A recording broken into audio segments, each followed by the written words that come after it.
Hello everybody, I am Sheela Gupta और आज हम आपको क्लास 7 की हिस्ट्री का सॉल्यूशन कराने जा रहे हैं। स्टूडेंट, इसके पहले की वीडियोस जब मैंने क्लास 7 का बनाया था तो उसमें मैंने 2 क्वेश्चन सॉल्व करवा दिए थे। आई होप आप लोग अपने नोट्स बना रहे होंगे और कॉपी बहुत जल्द हम चेक करने के लिए मंगाएंगे। अगर आप लोगों की कॉपी कंप्लीट नहीं होगी तो आपको पता है कि मैं आप लोगों के साथ क्या करती हूँ, वही आप लोगों के साथ होगा। तो अगर सबसे पहले आपने बुक परचेस नहीं किया, बुक परचेस कर लीजिए। आप लोग कॉपी परचेस करिए, नोट्स बनाइए, ठीक है, ताकि किसी प्रकार की कोई भी प्रॉब्लम्स आपको ना हो। तो स्टूडेंट्स, आज हम आपको स्टार्ट करते हैं। आपको पता है 2 क्वेश्चन मैंने सॉल्यूशन करवा दिए हैं, 2 क्वेश्चन आपका बीच में और रह गया था, ठीक है। स्टार्ट करते हैं। देखिए, ये दोनों क्वेश्चन आपके पहले 2 क्वेश्चन मैं बता दे रही हूँ कौन से मैंने कंप्लीट करा दिए थे। फर्स्ट आपका what differentiate were faced by historians in using manuscript, why did Brahmans become an important Hindu society in the early 8th century. ठीक, ये 2 क्वेश्चन मैंने सॉल्व करवा दिए थे। अब आपके 2 क्वेश्चन और बचे हुए हैं जो कि आज मैं क्या करूँगी, सॉल्व करवाऊँगी। और अगर आप लोगों ने अभी तक वो पुराने क्वेश्चन की वीडियोज़ नहीं देखी हैं तो आप बैक साइड पे जाके वो वीडियोस ओपन करके उस क्वेश्चंस के आंसर आप लोग अपनी कॉपी में नोट डाउन कर लीजिए, ठीक है। तो चलिए let's see. Third question, who is considered a foreign today in the medieval period for whom was the term foreign use. ठीक है, तो क्वेश्चन क्या बोल रहा है, who is considered foreign today. आज के मतलब में देखा जाए तो फॉरेनर का क्या मतलब होता है, ठीक है, और मेडिवल पीरियड में फॉरेनर का क्या मतलब होता था, ठीक है। ये क्वेश्चन पूछ रहा है कि आज के फॉरेनर कौन कहलाते हैं और मेडिवल के फॉरेनर कौन कहलाते हैं, ठीक, ये क्वेश्चन है। तो इसका आंसर देखिए, let's see on black. Look, the word foreigner means a person who belong to a country that is not our own. ठीक है, ध्यान दीजिएगा, एक वर्ड का ध्यान दीजिएगा तब आप लोगों को समझ में आएगा।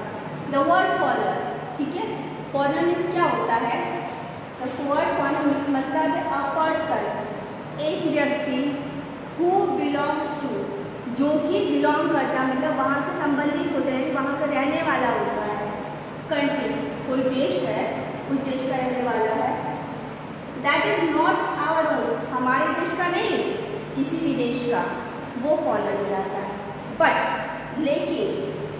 इन मेडिवल टाइम्स, लेकिन अगर हम मेडिवल की बात करें, मध्यकालीन इतिहास की बात करते हैं, अ फॉरेनर आर परदेसी। ठीक है, पहले जो मेडिवल पीरियड में थे फॉरेनर को क्या कहते थे, परदेसी भी कहते थे, ठीक है। अ फॉरेनर आर परदेसी is stood for a person, ठीक है, एक पर्सन के तौर पे, व्यक्ति के तौर पे माना जाता था। Who came into the two are villages from outside, मतलब वो व्यक्ति जो कि किसी दूसरे गांव से आया रहता है, ठीक है, बाहर से एक आया हो, 2 आया हो, तो उन्हें परदेसी मानते थे। जैसे इसको हम डिफाइन कर देते हैं आपको। आज के ज़माने में अगर हम बात करते हैं तो फॉरेनर वो होता है जो कि हमारे देश भारत से, पूरे भारत की हम बात बता दें, हमारे देश भारत से बाहर रहता है। जैसे वो चाइना में रहता हो, अमेरिका में रहता हो, कनाडा में रहता हो, ठीक है, नेपाल में भी रह सकता है, बांग्लादेश में हो। तो ये लोग जब आते हैं तो ये फॉरेनर कहलाते हैं या विदेशी कहलाते हैं, ठीक है। लेकिन मेडिवल पीरियड में इन लोगों को, अब मेडिवल पीरियड की बात अब अलग है। मेडिवल पीरियड में क्या होता था कि कोई गांव है, ठीक है, मान लीजिए कोई प्रयागराज एक गाँव है, इस गांव का न हो कि वो दूसरे इलाहाबाद के किसी दूसरे गांव से आता है, उसको हम लोग परदेसी मानते थे। अगर आप नोटिस करते होंगे तो आज भी अगर आपकी दादी और नानी अगर हैं तो अगर उनसे उनका बेटा कहीं बाहर कमाने जा रहा है, मान लीजिए वो बॉम्बे में कमाने गया है, ठीक है, तो अगर आपकी दादी से पूछा जाए कि दादी ये अंकल या भैया कहाँ, तो क्या कहते हैं, भैया परदेश गए हैं, परदेश गए हैं। परदेश से उनका मतलब क्या होता है, बाहर। और हम लोगों का बॉम्बे, अगर हम लोगों का ये बॉम्बे गए हैं तो हम लोग कहते हैं बॉम्बे गए हैं, उनको हम परदेसी नहीं मानते हैं, ठीक है, विदेशी परदेसी नहीं मानते हैं। लेकिन दादी लोगों की अगर हम बात करें तो आज भी उनके मेंटलिटी ये है कि गांव से बाहर गया है मतलब परदेसी हो गया, वो विदेशी हो गया है। लेकिन आज हमारी सेंस की बात करें तो हम इसको क्या मानते हैं, विदेशी शब्द हम लोगों का मतलब क्या हो जाता है, जो हमारे देश का ना हो, हमारे देश से कहाँ हो, बाहर का। ठीक है, आई होप आप लोगों को इसका आंसर समझ में आ गया होगा। नेक्स्ट क्वेश्चन है, describe the role of sources in knowing our past, how our sources help to historian.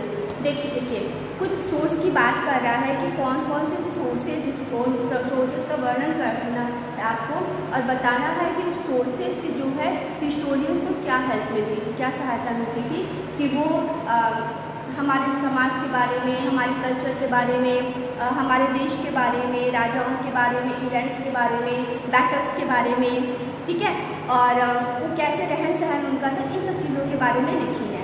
ठीक, तो उसका आंसर देखते हैं। Look at that.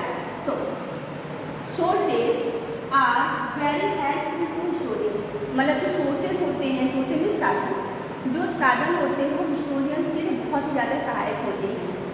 There are plenty of sources available, बहुत सी सोर्सेज हैं। ठीक है, क्योंकि शॉर्ट में आंसर लिखना है तो बहुत ज़्यादा हम आपको लॉन्ग नहीं बताएंगे।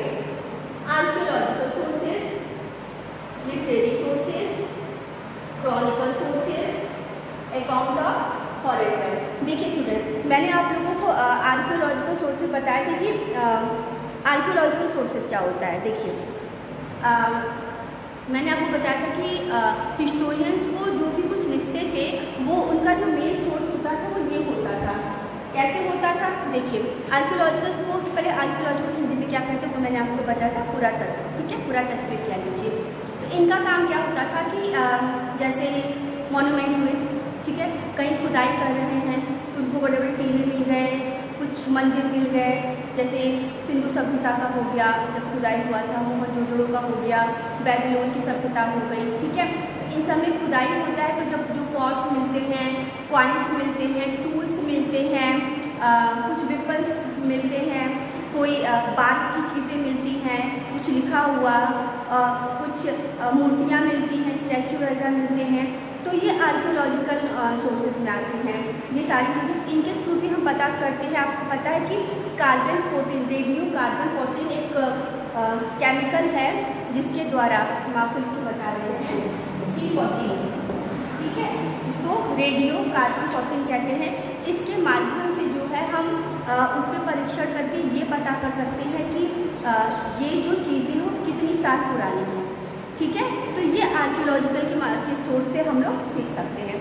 Second, literary sources. देखिए लिटरेरी सोर्सेज जैसे मैंने आपको बताया था कि जो विदेश से लोग आते हैं, जैसे अरबिक हो गए, फारसी लोग हो गए, तो ये लोग आते हैं तो यहाँ के माहौल को, यहाँ के राजाओं को, यहाँ की चीज़ों को देख के उसके बारे में कुछ साहित्य लिख देते थे।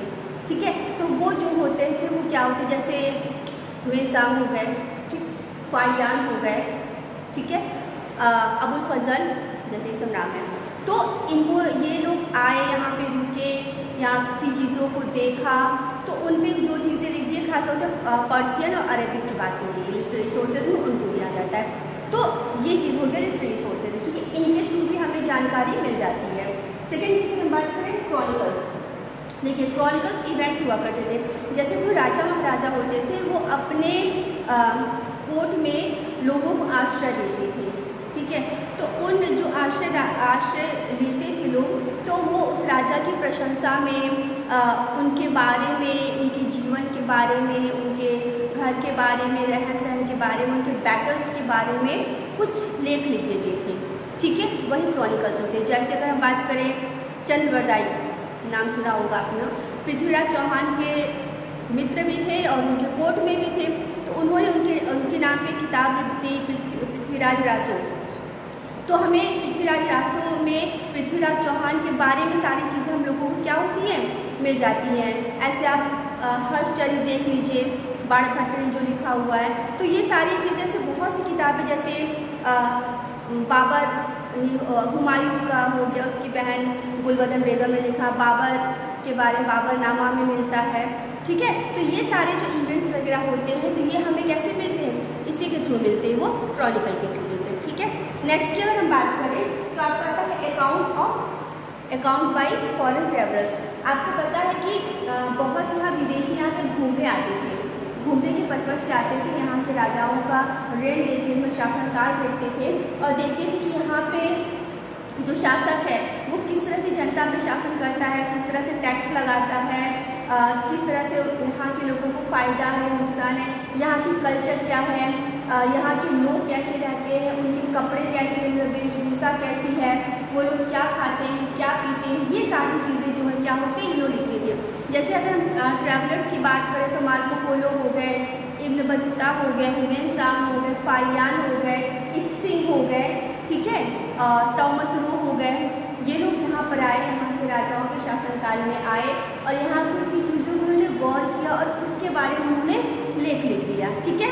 तो ये जो लेख लिखते थे इनके माध्यम से भी हमें उस जमाने की, उस समाज की चीज़ों को क्या करते मिलते हैं। तो ये हिस्टोरियन इन्हीं सब चीज़ों को क्या करते हैं, इन्हीं के माध्यम से इवेंट्स को या कहीं एविडेंस को कलेक्ट करके उस पर क्या करते थे, लिख देते थे। तो ये जो फोर मेन सोर्सेज हैं ये हिस्टोरियंस को कोई भी रिकॉर्ड लिखने में क्या करते थे, हेल्प करते थे, ठीक है स्टूडेंट। तो आज ये 2 क्वेश्चंस का आंसर आप लोगों का आई होप समझ में आ गया होगा और आप लोग इस क्वेश्चंस के आंसर को अपनी कॉपी में नीट एंड क्लीन लिखेंगे।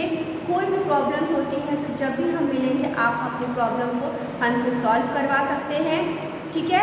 और एक चीज़ ध्यान दीजिएगा कि अब नेक्स्ट वीडियो में हम आप लोगों को लॉन्ग क्वेश्चन का आंसर बताएंगे, तो प्लीज़ आप लोग लिखना स्टार्ट कर दिए क्योंकि अभी शॉर्ट चल रहा है, जब लॉन्ग चलेगा तो आपको और ज़्यादा प्रॉब्लम्स होगा, ठीक है स्टूडेंट। और अगर आपने बुक परचेस नहीं किया है तो बुक परचेस कर लीजिए। सो स्टूडेंट आज के लिए बस इतना ही। Thank you for watching.